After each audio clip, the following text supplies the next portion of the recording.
예, 앞서 보셨던 재판부는 정경심 교수 딸의 입시 비리 의혹에 관한 혐의를 전부 인정했습니다. 그렇다면 이 허위 스펙을 활용해서 의전원에 입학한 조 전 장관 딸은 어떻게 되는 건지 궁금해하시는 분들이 많습니다.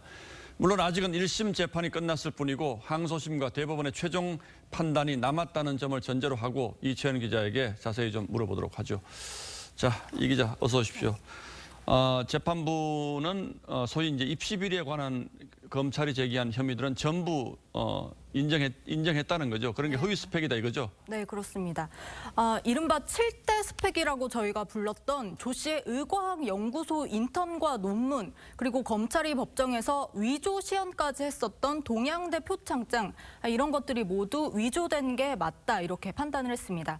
또 재판부는 특히 허위 자료라는 걸 부산대 측이 알고 있었다면 조 씨는 아마 의전원 입시에서 탈락을 했을 것이고 서류 평가와 면접을 받지 못했을 것이다. 이런 취지로 자세히 설명도 했습니다. 그렇습니다. 이 재판부가 이제 판결문에서 이런 허위 스펙이 없었다면 아마 의전원에 들어가지 못했을 것이다. 이제 이런 취지로 자세히 설명을 했는데, 자, 그렇다면 부산대 의전원 쪽에서도 뭔가 반응을 내야 하지 않을까요? 아직 아무 반응 없습니까? 일단은 원론적인 입장만 저희 TV조선 취재 결과 냈는데요.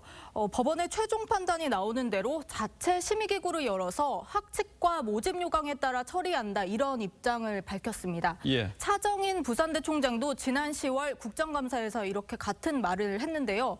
오늘 나온 게 법원의 1심 판단이고 항소를 한다고 했기 때문에 대법원의 판단 이후에 부산대가 최종 입장을 낼 것으로 보입니다. 자, 그런데 지금 조 전 장관 딸은 어떤 상태로 있는 겁니까?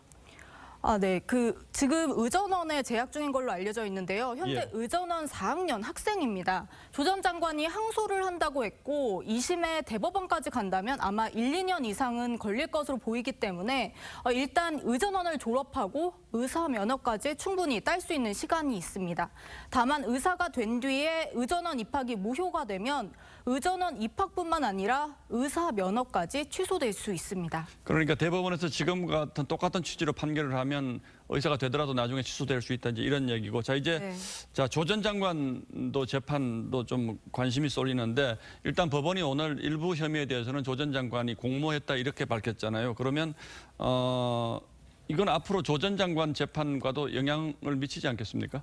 네, 그렇습니다. 물론 다른 재판부긴 하지만 법원이 조 전 장관이 근무했던 서울대 공익인권법센터 인턴 증명서와 부산의 호텔에서 인턴으로 일한 확인서는 오늘 법원이 조국 전 장관이 임의로 작성했다며 공모를 인정을 했습니다. 예. 이 부분이 조국 재판에 영향을 미칠 것 같습니다. 혐의별로 보자면요. 조 전 장관은 12가지 혐의로 이제 재판 중입니다.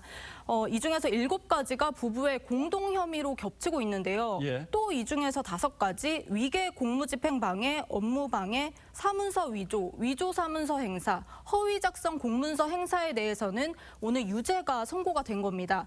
아마 조 전 장관을 심리하는 재판부의 판단에도 이 부분이 영향을 줄 가능성이 높습니다. 예, 조 전 장관이 이른바 우리 사회 지도층 그러니까 고위 공직자였다는 점도 상당히 법원이 감안을 하겠죠. 네. 예, 이채연 기자 잘 들었습니다.